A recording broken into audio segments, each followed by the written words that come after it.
All right, hello everyone, and welcome to Scarab Sessions. I'm Johnny. Most of you know who I am. Just a quick question: can everybody hear me to be sure I'm not talking into space? Yep, we got you. Awesome, awesome. Well, we've got a bunch of stuff to talk about today. We've got an agenda for this first session, and then we've got some questions from the audience. Do we want to get to the agenda first? Yeah, I think that would be best. We can kind of just walk through a couple of things, a couple of announcements, and then strategies, kind of moving forward. Hopefully that'll answer some questions, and then we've got some questions from the community that have been posted that we want to answer, and then love to do just like Q&A if anyone that's here that wants to get a question out via voice.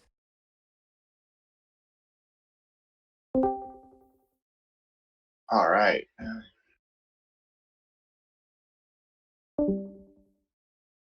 See, I can take it from here. I just introduce myself. This is Zach. I kind of go by Freddie or by purely my address, but I'm here to talk about. Well, I guess here to just get this started, to get the Scarab Sessions format running, so that we can do kind of monthly updates that include everyone that can be recorded and then posted around. In the future, we'll probably do video, but I do like audio as well because it's easy to consume. Plan for this is to record it and to post to a podcasting platform. Just found out that there's a working Arweave based podcasting platform called Permacast that will upload this to, assuming the audio recording works correctly. Um, so yeah, that's kind of the plan for today. Um, Intro for everyone. Kind of the goal of this chat is to really just inform people about what's going on in the sarcophagus community. Um, see, getting a little bit of feedback from someone. Um, and then we'll go to announcements, community questions, Q&A. So first, the biggest announcement is we closed a $1.8 million funding round from some VCs. It was led by Placeholder. We had to be very quiet about that and how we raised it. All of the documents and all of the numbers are on the DAO, so everyone can see exactly what happened. But in terms of where we were soliciting that, we were not able to talk about any fundraising stuff publicly as per current U.S. laws, given most of us are in the U.S. So that funding round is coming together nicely. That closed a couple of days ago. You can see all the transactions in the DAO. You can see all the addresses of all the people that invested there, as well as the vesting schedule. So everyone's on 24-month linear vest. Again, all of these docs are in the DAO, reference to Arweave. Next thing we've got is our upcoming funding round. So our goal here was to raise 5 million. So we closed 1.8 to get it done quickly. And then now we're closing the rest of that 3.2 mil over the course of the next couple of weeks. So we've got all the investors lined up. They're all Web3 native investors, meaning they have to do multiple contract interactions to be able to make a placement here. Since there's no check, like there's no bank account, we need everyone who participates to be crypto native. And then also one of the requirements for the investors is that they have to participate in infrastructure. They have to participate in the community. Otherwise, they will kind of just languish in their vesting contract. So, all right, we've got that. We've also launched sub DAOs. This is something I'll probably end up pushing more documents forward on for the sub DAOs. But the idea is that the main Aragon DAO is something that we need to keep ultra high security. The votes for that are expensive. They take a long time. They take 5 days. But that is required when we're talking about all of the treasury. We've got millions and millions of dollars in there, so we need to be very, very careful. We also need to build that for the future, knowing that there could be hundreds of millions, even billions of dollars in there. And security systems that myself and some other people on this chat have built in the past, you build it for $5 million, but then it turns out to be 50, and the things change. So we want to build our main DAO to be ultra high security, and then we can use sub DAOs to do other things and to allow people to have more power that isn't tied to the main treasury. So we're doing that first. The first example was the Ambassadors DAO, where the ambassadors have self-organized on Discord, and they were funded with 250,000 Sarco to move forward with community initiatives. So that can be anything from Discord bounties to community engagement, marketing. That's completely up to the ambassadors, and they are able to vote on that completely separately than the main DAO people. That is done with a snapshot signaling mechanism that takes Sarco tokens and allows people to vote with them. And then the execution is done. The execution layer of that is done with a Gnosis multisig. I believe they've got a 5 of 9 signature schemes. There's 9 ambassadors, and 5 must be in support to sign a transaction. With the main DAO, the Sarcophagus DAO, is running on Aragon, and that's an auto execution DAO, which is again why it's very expensive. But that means that when a vote is passed, the transaction is executed as a result of the vote passing. There's no in between stage where we take signals and then create a vote on Gnosis. That's for added security, but again, with these sub DAOs like the Ambassadors DAO, we want to be able to move faster. We want votes to happen faster, and we want transactions to happen faster and cheaper. Because it doesn't make sense to be paying someone 500 Sarco and then spending $250 in in gas fees to do so. So, like I said, we've got the Ambassador sub DAO, and then just recently we launched a payroll sub DAO, which uses the same snapshot plus Gnosis multi-sig structure. There's a whole post on that on the documentation on the website if you want to see how that works. We created a separate token called Sarco-Pay and distributed it to the original investors and builders. That multi-sig is on a 4 of 100 tokens that were completely that were minted, and then 30 of them are actually distributed to individuals. Remaining 70 were sent to the DAO. So again, that's kind of some complicated stuff, but it's all spelled out on the documentation about how the Sarco-Pay works, so that we can pay people for the work that they're doing. People are going to send invoices. We want to be able to quickly and easily and cheaply make payments to people for work that they do from the DAO in a way that's I guess faster than current thing. No waiting for check in the mail or anything like that. So sub DAOs, again, that's in the section on the docs. We'll be doing more sub DAOs as well. There will likely be a liquidity sub DAO that will allow Sarcophagus to own its own liquidity on multiple chains. But again, that is forthcoming. So another announcement, the web app is being totally rewritten in TypeScript. That is in QA and testing right now with decent labs. We expect that to be done within a week or so. That is going to alleviate a lot of the errors we're getting on the front end on L1. So that's been a project for a while now. It's kind of a quiet project, but it's something that very much needs to happen. So that is in progress. Moving forward, everyone might have seen the layer 2 strategies we've been launching. We launched some bounties to push Sarcophagus tokens to other layer 2s via bridges. The strategy here is that we need to grease the rails, right? So we need bridges and tokens available on all of the L2s before we can decide which one we want to use. It's a really good community initiative because anyone can launch this.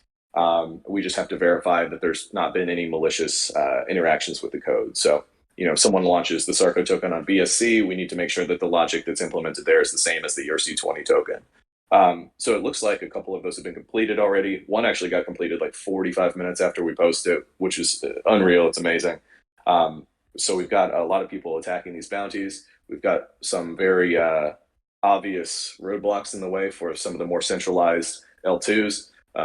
I'd argue that most L2s, or if not all of them, are centralized at the moment, but it's what people want. It's cheaper, and it's going to allow us to test the application much, much faster. So at the end of the day, the Ethereum will always be the base chain. It's what everything will compile down to. But there's no reason that we can't have Sarco available on all of the L2s where people are using it, because if someone wants to use the app on Arbitrum, they're going to need Arbitrum-based Sarco tokens. Cool thing here is we don't need a lot of liquidity there. We just need enough for someone to purchase some Sarco tokens to buy the Deadman Switch. It's not a place for people to take positions or VCs to acquire properties. Just purely a place to run the Deadman Switch very, very cheaply. So in the future there, we'll want the DAO to run its own liquidity, or to own its own liquidity on those chains. So we want to get them all set up, get all the addresses out so that we can start hitting votes from the DAO to fund initiatives on a given chain. We'll see. I think it'll be cool to see which one is winning, if it'll be Solana, which will require a lot more development, or if it's one of the kind of ETH L2 clones. I still consider Solana an L2, but a lot of people don't. So let's see. Moving forward, we got my list here. So we want the DAO to own its own liquidity. ETH will always be the main chain. The bounties for bridge to L2 are in progress, but we still need to verify those just to make sure. We've seen some of the devs that have taken these bounties have verified their source code, which is perfect. We just need to go through and make sure everything looks good before we make the payments. And those payments will be made out of the sub DAO for payroll. So we'll be able to see the devs that helped us with that will be able to see exactly where the progress of that is. So far, everything's looking great. We haven't found anything messed up. Just want to make sure that we do that before we endorse a given implementation on a chain. Um, all right. So next thing would be bounties, proposals, and initiatives. So big thing here is we don't need to have a proposal out for one to submit one. We don't need to have a bounty out for one to submit a proposal. If a dev or a marketer or any human being with a keyboard and an internet connection can make a proposal to Sarcophagus DAO, and we can execute that proposal if we see it fit, right? So if there's something that someone out there thinks that they can do for the DAO from any standpoint, this doesn't mean if it could be Twitter promotion, it could be anything like that. It can be proposed on the Discord, and then we can move it through to the ambassadors or payroll DAO if it looks like a project that everyone wants to move forward with. So yeah, there's no boundaries or no limits on that. Anyone can make proposals. We'll end up getting a format soon where you can fill something out to have all the required information. But right now, I think it's best for just anyone who thinks that they can do good work and wants to get paid for it should submit a proposal. And if it's reasonable, then we'll execute. So again, it's not what can Sarco do for you, but what can you do for Sarco? So anything that fits, please send it out. We want to try a bunch of new shit. Next, in terms of incentives, we've got some data out there about bonding and embalmer incentives. That's very much still coming. It's just something that we've had to bridge a gap between L1 and L2 for. Right now, we want to incentivize the testing of the web app. Right at the end of the day, there's only one thing that we're trying to do here. It's to build a decentralized deadman switch, and anything that is not in service of that, we need to deprioritize. So right now, if we were to go do embalmer incentives on L1 for the purpose of testing the deadman switch, we're going to end up rebating a lot of people or compensating a lot of people for gas, which is not ideal, right? And we don't want people to be able to have to spend hundreds of dollars to help us test and just to have that rebated back in Sarco. That's not really a good goal here. So we're trying to rework that and see if we can do that on an L2 to make the rewards more consistent with the labor put in rather than just reimbursement for gas.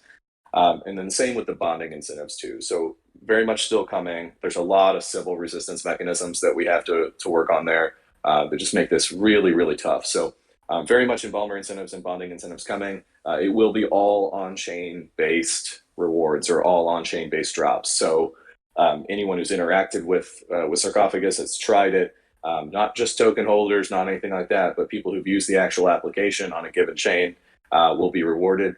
And then also the archaeologist bonding rewards will be quite generous. So those are going to be somewhere for people to look at if you are experienced in DevOps and want to run a server yourself, because they're not easy to run.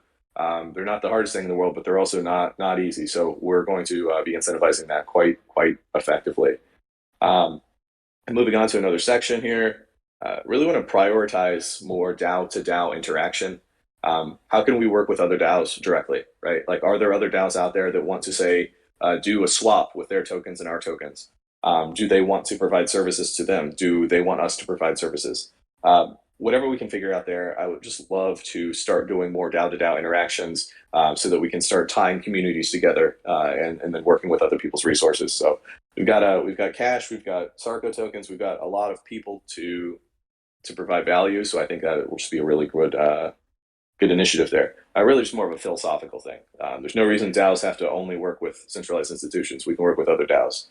So that's really all I had on my agenda here. Would love to take some of the questions from the community chat. If it's me to answer them, that's great. If someone else here in the chat, that's perfect. And then we can just take Q&A from anyone here who's on the chat.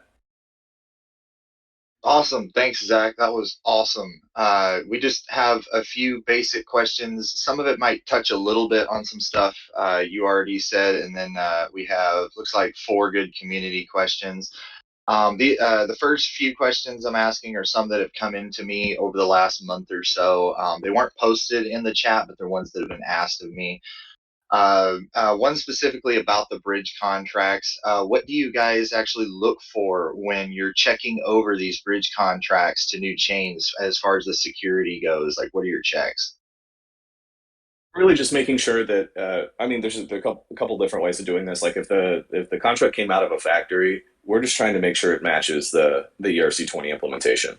So if someone were to say deploy a sarcophagus contract on a given chain, but add the ability to mint and burn tokens, that would not be good. That doesn't work for us, right? It has to be a chain that compiles down to our ERC20 implementation. So really, just security checks, making sure that there's no weird code. Excuse me, no weird code there that would allow someone to say have ownership over those tokens or to change the contract later. We want it to be just like our ERC20 implementation, just on another chain. Hopefully that makes sense. It's going to be a little different for each L2 in the way that they do their bridges, but really just making sure that the tokens are just as secure on the L2 and can compile back down to the L1 tokens at any time. Okay, great. And then another question was, how did the recent Arweave update affect the current node operation? Yeah, there was so in the way that we have the nodes running, there is a function where if you want to speed up the Arweave transaction, the archaeologist can set a multiple or a multiplier to say, I'm willing to pay 120% of what the estimated fee should be on Arweave in an attempt to get them to accept the transaction faster. Arweave is so damn cheap right now to use that this is an inconsequential amount of money and it's almost always worth paying. However, Arweave updated their transaction types, and we were using the old one still. We were using the old one with the multiplier. So that was even causing us to get deprioritized, even with excessively high, like 400%, 500% multiples on the Arweave fee. So once we updated that, things started working a lot better. I believe the multiplier is still in there. It's just not needed just because Arweave now takes care of a lot of that themselves. So yeah, we were just getting deprioritized and had to add a library, but should be back up and running. And obviously, we'll look out for V3 transaction types if that's something that's on the horizon. Okay, that makes a lot of sense with some of the stuff I went into on my testing. All right, the first community question comes from Parallax. Will Sarco be partnering with any companies or such? Maybe a drug lord would be cool. Well, I try to stay away from pharmaceutical companies, but the concept of partnerships and DAOs is interesting. So like I don't think we'll see say a partnership, but one of the overarching part of the overarching ethos here is to build a system that is easy to integrate with rather than to seek out partnerships and integrate specifically with them. So if we build a system that is modular and plug and play, someone can come in without even our permission or knowledge and integrate into Sarcophagus. So I'd say that's more of the goal, is to make integrating easy rather than to go out and seek people out. But also, if there's a centralized institution out there that say does will and trust that wants to understand this before all the other will and trust companies, we would love to work with them. It's not a high priority. However, we are seeing some people come in. I believe someone named Shane was in one of the channels that was looking at doing some BD for Sarcophagus and doing some market research to talk to more just talk to more companies and record the results. So yeah, definitely is on the horizon. But if we have people that want to do business development and want to go out and talk to a specific sector of companies and report their findings back, then that's 100% supported and should be submitted as a proposal to the payroll DAO. That's great. That would be pretty cool to have someone using this on their back end for providing services themselves. I mean, obviously we offer it as a front end to people to use the blockchain themselves, but it would be a cool future use for, I don't know, for instance, someone like a lawyer use it as something to offer to their clients. Absolutely, it absolutely is. Again, issue right now is cost and nascency, or maybe I don't know what the correct word is there, but it's a nascent project, right? So we're unaudited. We're only running an L1. The idea for someone to integrate right now is probably not a good idea. But if there is a firm that does a lot of this work that knows that blockchain is going to be part of its future, there's no reason we shouldn't be talking to them right now. We need to kind of do the lines, not dots style of business development where we say, hey, we're building this project. A month later, we come back and say, hey, we've built it. A month later, we come back and say, hey, it's audited. Come back and say, hey, it's on L2, it's mad cheap, so that they can get it in their head and start thinking about how to integrate it into their business. So yeah, ideally, we will be adding a lot of Web 2, say, bastardization, but I like to say that the bastardization is added on top of the Web 3 framework. So our job as Sarcophagus DAO is to build an insanely robust and efficient Web 3 infrastructure, and then we can have outsiders or sub DAOs work on Web 2.0 style things, like the ability to rewrap your sarcophagus via Face ID. Like that's not a technological leap. It's possible. It's just not core right now, and it also is Web 2. So we want to focus on Web 2 or Web 3 things first, build that foundation, and then move to introducing components of Web 2 for, say, notifications or reminders. Like all that stuff's very easy. It's just not core infrastructure.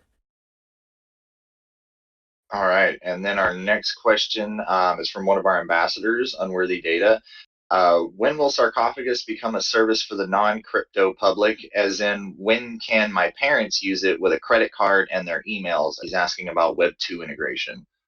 Yeah, that's kind of what I was just talking about. Is like it's very much on the horizon, but that is going to require a centralized company with, all the credit card stuff, all of the tax and accounting and all that. So there there will become a cottage. I don't want to say a cottage industry, that's arrogant, but like a cottage company that will sit next to Sarcophagus that will do Web 2.0 integrations. If anyone out there that's listening wants to run that and wants some funding, then we're here. That's again not high on my priority list personally, but is something that's very much needed. So we want to build some Web 2.0 integrations, and part of that is going to be the rails to get uh, credit cards to be used for this. What I anticipate is it's going to be kind of a API based thing where people can come and plug in their own, say, Stripe account to this. Like a lawyer can come in and white label their own services. So the client never knows they're using crypto. They just know that the application works. They don't know all of this is being compiled down to Ethereum and that it's truly stored forever, even if their lawyer goes away, right? So that's the hard part here is we need to. There's a lot of communication, and the company that takes credit cards needs to be centralized, and that centralized entity needs to purchase Sarco tokens to make this happen. So yeah, not a easy problem, but also something that we're going to have to rely on a centralized institution to handle. I wanted to jump in and also add, Zach, the question before also sort of alluded to this, but the big thing is we're building for these tools, right? In the end, we're going to be the back end, and the front end comes after that. It's going to be what these centralized companies are going to build for and what they're going to address. So they'll make it seamless. So of course, we're developing and we're trying to make this as seamless as possible in the back end. But the thing is, that takes a little bit of time. But we're looking building into some of these more seamless front ends that can communicate with the archaeologists and make it as frictionless as an experience, right? But obviously, nothing definitive yet. But the big thing is finding these applications and services that want to build into it. But like what Zach alluded to is the fact that also these companies, if they see there's a use case and they see that they can plug in, right? The big thing is these hooks, being able to hook in and, like I said, abstract away the issue, right? That they don't even need to know that they're working on the chain, right? It just happens like what Zach said on the back end. So that's the whole thing, is just having it built out. And like I said, we're building these rails to make it easy for these companies to plug in anyway. All right, and then the next question is from Olga, and I think I can answer this one actually. How long will the Sarcophagus Ambassador program last?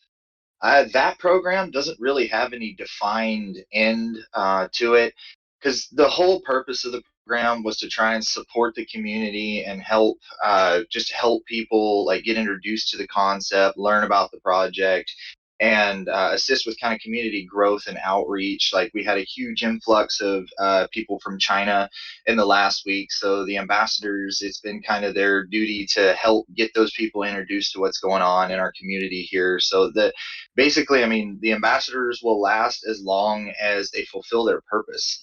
As long as we're supporting the community and helping it grow and whatnot, there's no reason the ambassadors can't continue. But if they're ever, for some odd reason hit a point where the ambassadors weren't able to do that anymore, then at that point it would, be considered closing the program. But I don't foresee that happening. The guys that we have as ambassadors are all incredible, amazing guys that have done fantastic work. Everything from helping build bots and programs, translations, videos, article updates. Like, these guys just kick butt every day. I work with them, and I'm proud to have these guys around me all the time in this community. And we got another question here. It's our last one from Anna B. Will there be any future community activities? This kind of goes back a little bit to what we were talking about, using the tomb for in the future once we get the L2 and everything going, to create some activities that kind of engage the community a little bit and learn about using the tomb and whatnot. I mean, possibly gamify it a little bit, but definitely want to get the tomb used more here. Yeah, I agree with that. It's there will always be future community activities, right? So try not to make differentiations between people who are part of the community and like people that aren't, right? Like so we want any user to be part of the community, but we also want like all the builders to also be part of the community. Like we don't like to do the hierarchy, but I mean certain people are writing a lot of software and certain people aren't. So you have to have different gating mechanisms there. So yeah, like the goal is to hand everything over to the community completely, right? To where voting decides everything. But there still needs to be leadership there. So I think the hard part is mixing leadership with decentralization. Hopefully, we're doing a good job of it. I want to be better at it, obviously. But yeah, there will absolutely be future community activities. There will be ways for people to earn. And another overarching kind of topic here is we want a lot of the community activities to not be based around your Sarco token holdings. So if you have 1,000 tokens, we don't want that to make you 1,000 times more powerful than someone who has one token, because they're both humans, right? They both have opinions. Those opinions may not be equally valid, but I don't think it should be purely mathematical. So this is kind of what we did with the Sarco payroll subDAO. Is the tokens all have equal value in terms of voting weight. So doing more stuff like that, where community members could say have excise power as a result of their labor, rather than excise power as a result of their financial holdings. That's going to be a really really big deal, and something I think we're going to see more and more of in the future. Because that when we start doing things that way, we can have people that are in other places that may not be the United States or Western Europe that can continue to control much more power and have more impact on the protocol than they would if for lower cost of living countries. It's just I think there's some sort of balance we can have there to give people the power to participate and the power to earn, rather than purely just decision making based on holdings.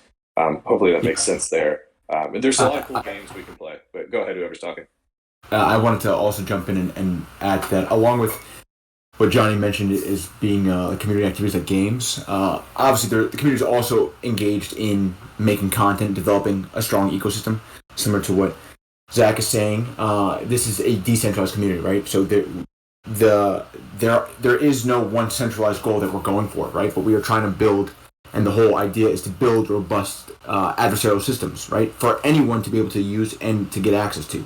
So that's the whole idea. Is what we are trying to push.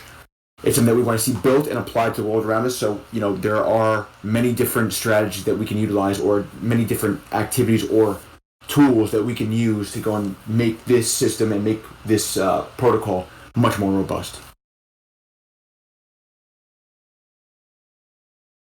All right, well, that covers it for the questions, everyone. Thanks for submitting your questions. And after this, we'll keep the Scarab session channel open. We're planning on doing this monthly, approximately around the 15th, middle of the month. So definitely feel free to put any questions in there that you might have for the team or for myself or for anyone. And do you guys have anything in closing? Really, just thank you. Thanks to everyone who shows up. This is always a very humbling experience to not know where anyone is, right? Like I'm not in a room talking to people. I hope everyone can hear everything well. If there's any sort of technical issues, please tell us. Another thing I forgot is our international communities. There's kind of an issue where like I don't speak Russian, right? So I wish I did. but I don't really know what's going on in there. Like I don't speak Chinese, so if anyone out there has experience in community moderation in those languages that also speaks English, it would be extremely helpful to reach out, just because we do need to make sure that our international community chats are on the same mission as us. I don't think it's really been a problem in the past. It's just we want to make sure that we're represented the correct way in other languages, and that the people who speak those other languages can communicate to us if they don't speak English. Again, this is global 24/7, 365, and it started that way day zero. So want to make sure we preserve that.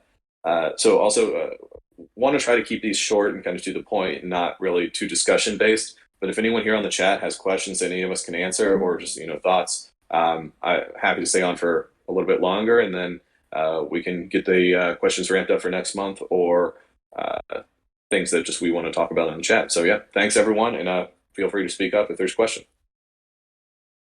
Just to add to what he said on the community outreach and our non-English communities, the ambassadors and myself are currently coming up with a bit of an action plan for that, just moving forward. Because recently we had a huge influx of people, and we didn't have anyone available that was, that spoke the language, that was well enough informed for us to help us out. So we're using translators and stuff like that. So if you are aware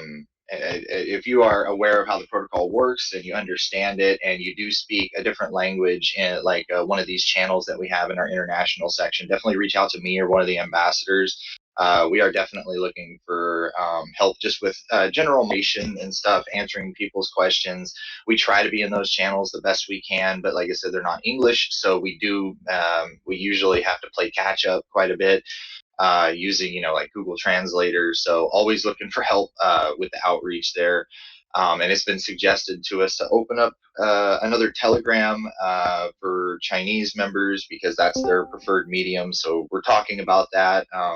To create a game plan that works for everyone, making sure that if we do something like that, that we have the proper support for that kind of thing, to make sure that people don't come in there and they're completely uninformed or can't ask questions. So yeah, like you said, if you or yourself or anyone is interested in this kind of stuff, reach out to me or any of us, and we'll definitely be happy to talk to you about it.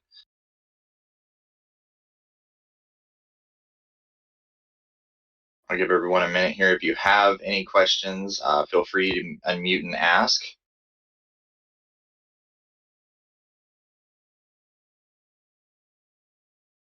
All right. Well, with that, I think that about wraps it up. Thanks everyone for being here. It's been a real pleasure, and thanks everyone who came up and spoke, and all the questions that we got. Like I said, the Scarab Sessions channel will remain open for the foreseeable future. You guys can drop questions in there to be answered during these sessions. And thanks everyone for coming. Thank y'all. Thanks, Johnny. Thank you guys. Okay. Thanks guys. Bye.